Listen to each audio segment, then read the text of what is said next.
Why? Hey, it's the Empire, Geoboxing Empire, Backstreet Boxing.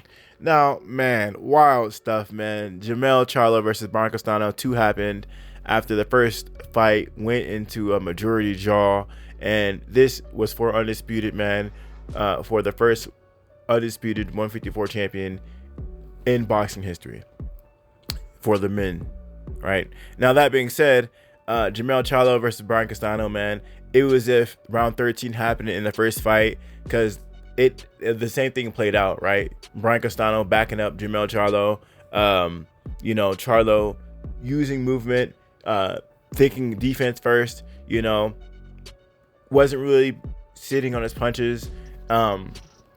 This showed that Jermell Charlo was much more in shape this fight because the first fight, while he was backing up, he was getting hit a lot more in the first fight, in my opinion, than in the second fight.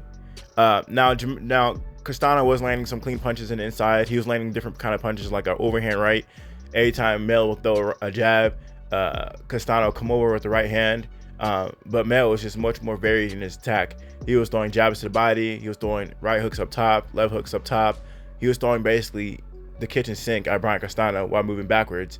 Now, as the fight went on and on, Castano, he was less and less effective because basically Jermell Charlo was sitting on his punches more, right? So it seemed as though Castano was winning the fight because you could see the smaller guy walking a big guy is bad for the optics. But, like I said earlier, as the fight went on, just like in a Jermell Charlo versus Tony Harrison 2 fight, Mel got more and more aggressive, and he started sitting on his punches more. Jermell Charlo is one of those fighters who actually looked better in the second half of the fight in close competitive fights than the first half, due to the corner,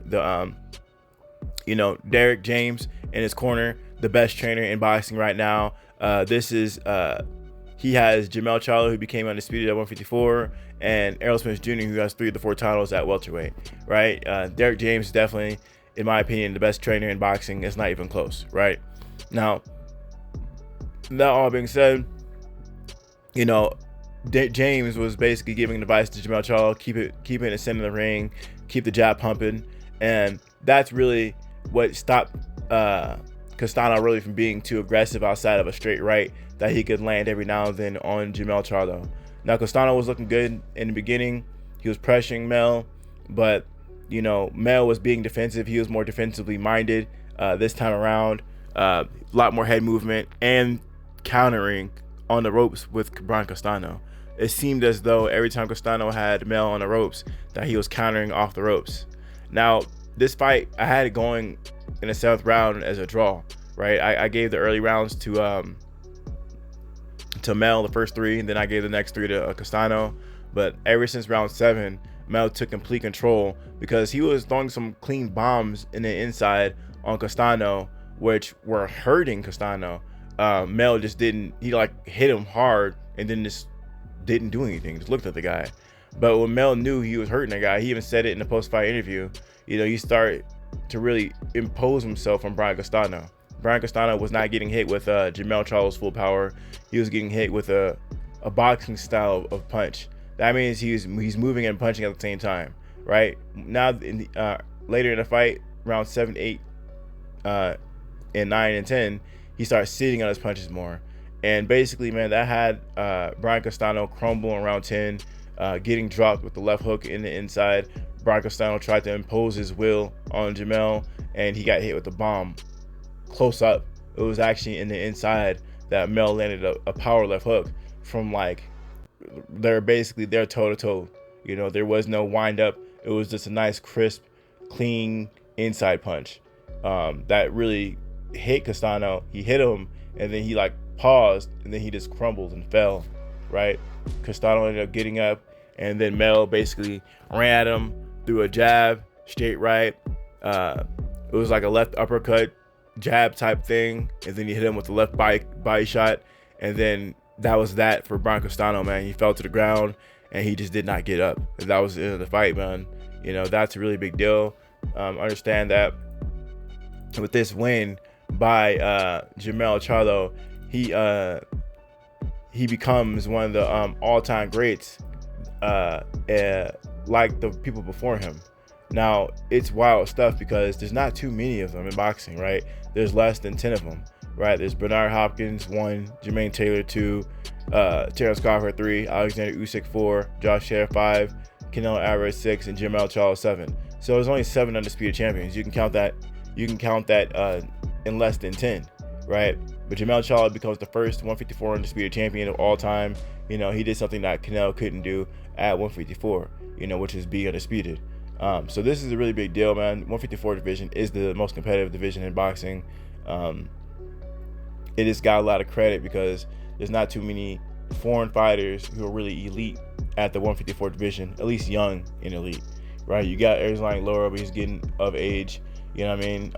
But, you know, before that, it was my boy Jared Hurd running the boards until he took that L to Julian Gerard Williams, and the belts have been playing hopscotch ever since, you know. But now all of it's all consolidated at 154, but in Jermell Charlo, you know. But I still want to see him fight someone like Jared Hurd. I always thought Jared Hurd would be a dangerous fight for Jermell because he has the same style as Brian Castano, but he's a lot bigger than a guy, a lot bigger, you know, and he hits harder, a lot harder, you know. The only thing is, you know, Jared Hurd needs to be more defensively sound because he gets hit a lot more than Brian Castano too, so that could be a problem. But with all that being said, you know, yeah, Hurd's a big problem. His styles make fights in boxing, man, and we've seen Mel lose to Tony Harrison. You know, Jared Hurd stopped Tony Harrison. You know what I mean? So we're gonna see how this whole thing plays out, man. Well, Mel seems like he's gonna stay at 154, and he's gonna have to stay there to really grow into the 160 division, because right now, if a 154 fighter can walk him down, God knows what a big 160 fighter would do to Jermell Charlo. So it's not that Jermell can't go to 160 right now, but it wouldn't be a smart idea, as like I said earlier, in this fight, there's times where he's getting walked down in the fight. So we're gonna see, man, this is a big fight for Mel. That win was a really big deal. You know, Jermell Charlo can fight big names like Julian Gerard Williams, really big out of Philly. You know, there's still a lot of big fights. There's even, I would say whispers, but they're basically shouts of him wanting to fight him versus Terrence Crawford, if Terrence Crawford can get past Errol Spence Jr., you know, which would be undisputed versus undisputed, which would be wild, man. I don't think that's ever happened, actually. I don't think 2 undisputed fighters ever happened from a smaller weight to a bigger weight. So that would be the first time in boxing history that ever happened. Correct me if I'm wrong, but I'm positive I'm right, you know. So we're going to see how this whole thing plays out. But yeah, man, if Terrence Crawford can, I'll be honest, I'm favoring Errol Spence Jr. versus Terrence Crawford. But if Terrence Crawford can do the unthinkable and become 2-time undisputed, you know, him fighting Jermell Charlo, Terrence Crawford versus Jermell Charlo, that would be historic. Because Terrence Crawford would be the first undisputed 2-time undisputed champion of all time, and then fighting a third undisputed, 4 undisputed. It's just a tongue twister right there. It's just a tongue twister. So, you know, we're gonna see how this whole thing plays out, man. But I'm really excited for Jermell. A lot of people, they, you know, don't do too well after their first loss. Mel bounced right back, and he showed guys that, you know, the Tony Harrison fight was a fluke. Now, there's no doubt in my mind, if Jermell Charlo was still undefeated right now, he'd be in a pound-for-pound list. Maybe things might change after this win with Mel beating Brian Castano for undisputed. You know, he should definitely be on a pound-for-pound list now. As like I said earlier, there's only been 7 in boxing history of undisputed champions. If you're undisputed, you automatically need to be on a pound-for-pound list. There's no doubt about it. You just need to be in a pound-for-pound list.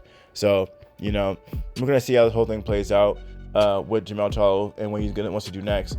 But it looks like the 154 division is not going anywhere. And I'm glad he's staying there because, you know, a lot of times the perception is these champions are the best in the division, but there's still intriguing fights at the division outside the champions, right? Like I said earlier, Jared Hurd, he's a former unified champion, right? He had a lot of the belts at 154. So, you know, same thing with Julian Gerard Williams, a former unified 154 champion. And I can go on and on. So, you know, these fights are big fights for Jermell Charlo. You know, these can really solidify his name, right? So we're going to see how this whole thing plays out, man. Understand that Jermell Charlo, his demographic is mostly Black American. Him fighting guys like Jared Hurd from Maryland, you know, Jared Hurd has a big Black following. And then Jermell Charlo fighting guys like Julian Gerard Williams. Junior Jack Williams is from Philly, a really big black following. If Jermell Charlo can beat all those guys, he can really consolidate all the black fans from all regions of the country and become a real mega star. You know, if he can pull all that off and manage to get those wins, he definitely will become one of the biggest stars in boxing, and I think he'll start rivaling Errol Spence's pay-per-view numbers if he can get past all those guys. You know, that's a big if. But anyway, it was a really big night for Jermell. Really big fight, man. Anyway, let me know how you guys feel about it, though. Wild stuff. Jermell Charlo becomes first 154 undisputed champion. Wow. Let me know how you guys feel about it, though. Like, comment, subscribe. This is the Empire. G-Boss Empire. Peace. Boss Empire.